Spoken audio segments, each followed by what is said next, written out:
Hi எல்லோருக்கும் வணக்கம்.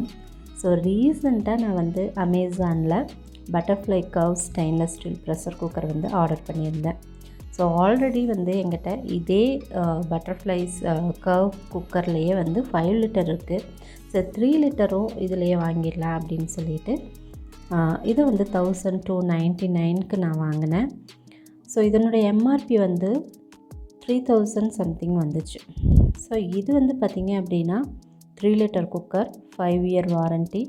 So ISO சர்டிஃபிகேட்டோடு இருக்கிறது.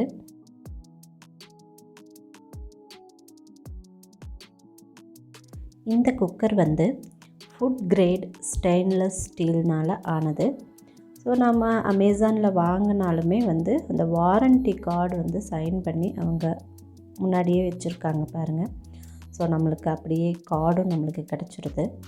கூடவே உள்ளே வந்து நம்மளுக்கு அந்த கேஸ்கட்டும் இருக்குது. ஸோ 5 இயர் வாரண்ட்டி வந்து ப்ராடக்ட்டுக்கு கொடுத்துட்றாங்க. இந்த குக்கர்னுடைய ஸ்டோரேஜ் கெப்பாசிட்டி வந்து பார்த்திங்கன்னா 2.4 லிட்டர் தான்.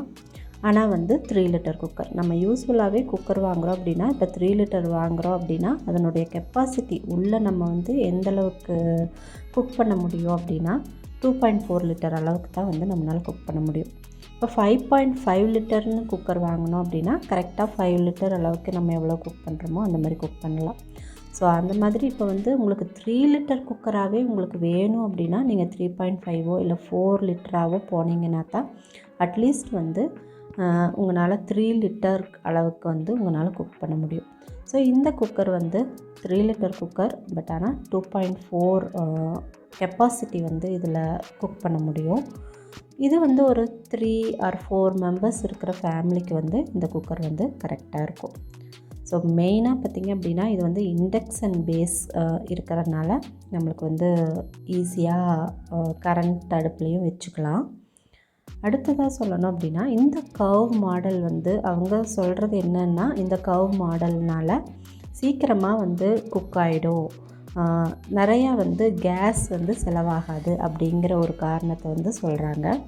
ஸோ அதன்படியே நான் பார்த்தேன் அப்படின்னாலும் ஆல்ரெடி நான் 5.5 லிட்டர் குக்கர் வச்சுருக்கிறதுனால, ஸோ ஒரு சில குக்கரில் சாப்பாடு வச்சா ஒரு 5-6 விசில் விடணும் அப்படின்னா இந்த கர்வ் மாடல் குக்கரில் வந்து நீங்கள் அது வந்து ஒரு 2 விசில்லையே நிறுத்திடலாம். சீக்கிரமாக வந்து பருப்பும் சரி இல்லாட்டி சாதமும் சரி சீக்கிரமே வந்துடுது.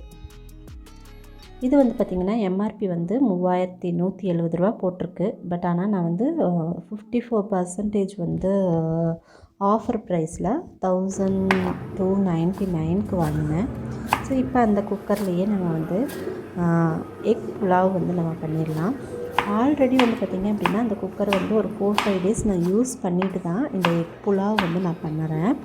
ஸோ இந்த குக்கர் வந்து பார்த்திங்க அப்படின்னா லைட்டாக வந்து அடிப்பிடிக்கிற மாதிரி இருக்குது. நம்ம வந்து ரொம்ப ஃப்ளேம் அதிகமாக வச்சோம் அப்படின்னா அடிப்பிடிக்குது. எனக்கு இது இந்த 5.5 குக்கர் இருக்குதுன்னு சொன்னேன் இல்லையா, 5 லிட்டர் குக்கர் இருக்குதுன்னு சொன்னேன் இல்லையா, அதுலேயுமே வந்து எனக்கு இந்த அடிப்பிடிக்கிற ப்ராப்ளம் இருந்துச்சு. ஸோ ஒரு சில பேர் உங்கள் வீட்டில் நீங்கள் இந்த குக்கர் யூஸ் பண்ணுறீங்க அப்படின்னா உங்கள் வீட்லேயும் இதே மாதிரி அடிப்பிடிக்கிற பிரச்சனை இருக்கா அப்படிங்கிறத என்கிட்ட நீங்கள் சொல்லுங்கள். பட் ஆனால் ஸ்லோ ஃப்ளேமில் வச்சு செஞ்சோம் அப்படின்னா கண்டிப்பாக அடிப்பிடிக்கிறது இல்லை, நல்லாவே வந்து குக் ஆகி வந்துடுது.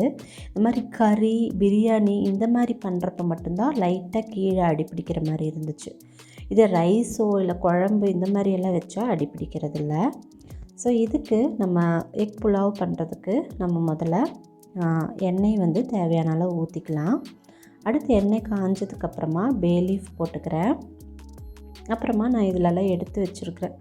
இதில் வந்து ஜாதிபத்திரி, கொஞ்சமாக வந்து பட்டை, ஒரே ஒரு நட்சத்திர காம்பு, அடுத்தது கிராம்பு. ஸோ ஒரு 3 கிராம்பு பக்கம் எடுத்து வச்சுருக்கிறேன். இது எல்லாத்தையுமே நம்ம வந்து இப்போ இதில் போட்டுட்டு கொஞ்சமாக சீரகம், புலாவ் அப்படிங்கிறதுனால நம்ம வந்து இதில் சீரகம் சேர்த்துக்கிறோம். ஸோ சீரகமும் நல்லா பொரிஞ்சதுக்கப்புறமா இப்போ வந்து வெட்டி வச்சுருக்கிற வெங்காயம், 2 பச்சை மிளகாய் போட்டோம் அப்படின்னா தான் அது வந்து ஒரு டேஸ்ட் கொடுக்கும். அதனால் பச்சை மிளகாய் போட்டு இப்போ நல்லா எல்லாத்தையுமே வதக்கிக்கலாம்.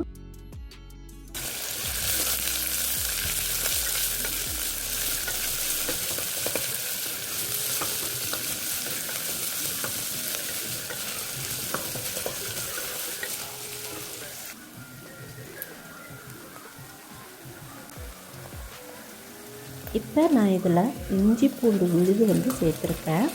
இதையும் சேர்த்து நல்லா இப்போ நம்ம வதக்கிக்கலாம் பச்சை வாசனை போகிற அளவுக்கு.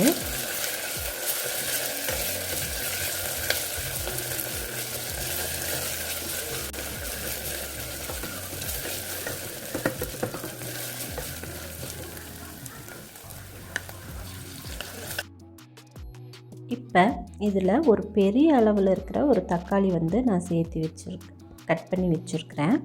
அதையும் சேர்த்து நல்லா வதக்கிக்கலாம். மெயினாக இந்த புலாவ் பிரியாணி இதெல்லாம் செய்கிறப்ப வந்து பார்த்திங்கன்னா இந்த வெங்காயமும் தக்காளியும் நல்லா வதங்கி நல்லா எண்ணெய் விடணும். ஸோ அந்தளவுக்கு வந்து நல்லா வதங்கியிருக்கணும். அப்போ தான் வந்து ஒரு நல்ல டேஸ்ட் கொடுக்கும். ஸோ இப்போ வந்து அது எல்லாமே நல்லா வதங்கிறதுக்கு வேகிறதுக்கு தேவையான அளவு உப்பு போட்டுட்டு மறுபடியும் நல்லா கிளறி விட்டுக்குங்க. இது வந்து அப்படியே வேகட்டும். நல்லா எண்ணெயெல்லாம் பிரிஞ்சு வர்ற அளவுக்கு நல்லா வேகணும். இந்த அளவுக்கு வேக வச்சு எடுத்துடலாம்.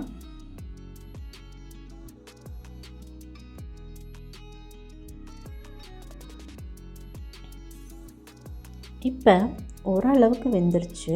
அதில் இப்போ வந்து ஒரு 1/2 டீஸ்பூன் மஞ்சள் தூள் போட்டுக்கிறேன். 1 டீஸ்பூன் வந்து கொத்தமல்லி தூள் போட்டுக்கிறேன். அதுக்கப்புறமா தேவையான அளவு வந்து மிளகுத்தூள் வந்து நம்ம சேர்த்துக்கலாம். அதுக்கப்புறம் இப்போ நான் போடுறது கரம் மசாலா தூள் சும்மா 1 டீஸ்பூன் மட்டும் போட்டுக்கோங்க. இப்போ இது எல்லாத்தையுமே வந்து நல்லா கிளறி விட்டுட்டு இது எல்லாமே நல்லா வெந்து எண்ணெய் பிரிஞ்சு வர்ற வரைக்கும் நம்ம வந்து வெயிட் பண்ணலாம். ஸோ நான் முன்னையே சொன்ன மாதிரி நல்லா வெந்திருக்கணும்.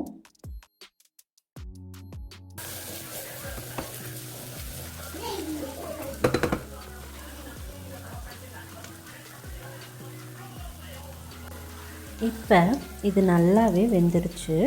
இந்த சமயத்தில் நான் வேக வச்ச முட்டையை எடுத்துக்கிறேன். முட்டையை எடுத்து சும்மா ஓட்டை மட்டும் போட்டுக்கிறேன். ஒரு சில பேர் நல்லா கட் பண்ணி போடுவாங்க, 4 பக்கமும் கீறுற மாதிரி போடுவாங்க. நான் அப்படி இல்லாமல் மசாலாலாம் உள்ளே போகிற அளவுக்கு ஃபோக் வச்சோ இல்லாட்டி இந்த மாதிரி ஒரு கத்தி வச்சோ சும்மா குத்தி குத்தி மட்டும் எடுத்துக்கலாம். அப்போ தான் வந்து முட்டை வந்து உடையாமல் நம்மளுக்கு வரும். ஸோ இந்த மாதிரி 4 முட்டை எடுத்து போட்டுட்டு அதையும் அந்த மசாலாலாம் கொஞ்சம் அதில் படுற மாதிரி நல்லா கிளறி விட்டுட்டு ஒரு 2 நிமிஷம் வந்து அந்த மசாலா கூட முட்டை வேகட்டும்.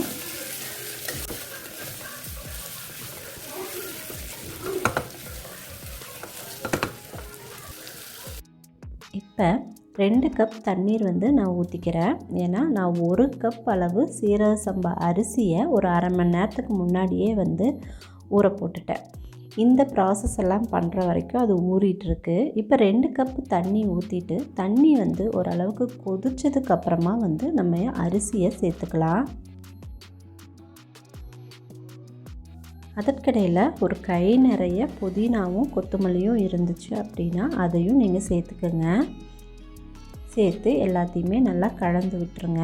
இப்போ வந்து நல்லா தளபலன்னு வந்து அந்த தண்ணீர் கொதிக்கட்டும். கொதிச்சதுக்கப்புறமா அரிசி நம்ம இப்போ போட்டுடலாம். இப்போ தண்ணீர் வந்து நல்லா கொதிச்சிருச்சு. இந்த சமயத்தில் நான் ஊற வச்சு நல்லா வடிகட்டி எடுத்துருக்கிற அரிசியை வந்து இதில் போட்டுடுறேன். இதில் புலாவ் அப்படிங்கிறப்ப நம்ம வந்து பிரியாணி அரிசிக்கு வந்து பார்த்திங்க அப்படின்னா பாஸ்மதி ரைஸ் தான் யூஸ் பண்ணுவோம். ஆனால் சவுத் இண்டியன் சைடு நம்ம பிரியாணி எல்லாம் முக்கியமாக கோயம்புத்தூர் சைடெல்லாம் வந்து மெயினாக யூஸ் பண்ணுறது இந்த மாதிரி புலாவுக்கு பிரியாணிக்கெல்லாம் உபயோகப்படுத்துறது சீரக சம்பா அரிசி தான். அது வந்து ஒரு மாதிரி டேஸ்ட் கொடுக்கும். ஸோ அதனால் சீரக சம்பாவே நானும் இப்போ போட்டிருக்கேன். இப்போ இது எல்லாமே போட்டாச்சு. இப்போ வேலை முடிஞ்சது. குக்கர் மூடி வச்சுட்டு விசில் போட்டுட்டா அவ்வளோதான். ஸோ இதை வந்து விசில் போட்டுட்டு ஒரு சிம்லையே வச்சு ஒரு 10 மினிட்ஸ் கழித்து நான் வந்து நிறுத்திட போகிறேன். இப்போ வந்து ஒரு 10 மினிட்ஸ் ஆயிடுச்சு. 10 மினிட்ஸ் கழித்து நிறுத்தினதுக்கு அப்புறமா கேஸ் ஸ்டவ்லேருந்து குக்கரை நான் எடுக்கலை. சரி, அது அப்படியே அந்த ஹீட்லேயே கொஞ்சம் தம் ஆகட்டும்னு விட்டுட்டேன். இப்போ கொஞ்சம் இருக்கிற இதை ப்ரெஷரை ரிலீஸ் பண்ணிவிட்டு நான் வந்து பார்க்குறேன். பாருங்கள், சூப்பராக வந்து வெந்திருக்கு. இந்த பாட் சைஸு இருக்கிற குக்கரில் வந்து நம்ம செய்கிறதே வந்து பார்த்திங்க அப்படின்னா ரைஸ் வந்து சூப்பராக வெந்துடுது மெயினாக. எனக்கு வந்து இதில் வந்து நான் டிசப்பாயின்மெண்ட் ஆனதே இல்லை. ஆல்ரெடி நான் இதே பாட் சைஸ் குக்கர் உபயோகப்படுத்தியிருக்கிறேன் அப்படிங்கிறங்காட்டி இதுவுமே ஒரு 4-5 டைம்ஸ் நான் யூஸ் பண்ணதுக்கப்புறமா தான் இப்போ புலாவ் பண்ணியிருக்கிறேன். ஸோ அதனால் இந்த ரைஸ் வேகிறதுல வந்து எனக்கு வந்து ஃபுல் சாட்டிஸ்ஃபேக்ஷன் இந்த கர்வ் டைப் குக்கரில் நான் குக் பண்ணுறதில்ல. ஸோ எப்போவுமே வந்து என்னை டிசப்பாயின்மெண்ட் பண்ணதில்லை. ஒரு பானையில் மண் சட்டியில் வச்சு குக் பண்ணால் எப்படி இருக்கும், ஸோ அந்த மாதிரி ஒரு பதம், அரிசியினுடைய பதம் வந்து அவ்வளோ சூப்பராக இருக்கும். ஸோ இந்த மாதிரி சூப்பராக குக் பண்ணியும் எடுத்தாச்சு. ரொம்ப ஈஸியான புலாவ் ரெசிபி தான் இது. சட்டுன்னு ஒரு 1/2 அன் ஹவர்க்குள்ளேயே நம்ம வந்து இதை பண்ணிடலாம். கூடவே நான் வந்து சிக்கன் ஃப்ரையும் பண்ணியிருந்தேன். ஸோ அதையும் வச்சு புலாவோட நாங்கள் வந்து மத்தியானம் லன்ச் வந்து ஒரு சிம்பிளான லன்ச் மெனு வந்து முடிஞ்சிருச்சு. ஸோ இந்த வீடியோ வந்து உங்களுக்கு பிடிச்சிருக்கும் அப்படின்னு நினைக்கிறேன். நீங்கள் கொடுக்குற ஒரு லைக் என்னை இன்னும் மோட்டிவேட் பண்ணும். மறக்காமல் சப்ஸ்கிரைப் நீங்கள் பண்ணிவிடுங்க. மீண்டும் இன்னொரு வீடியோவில்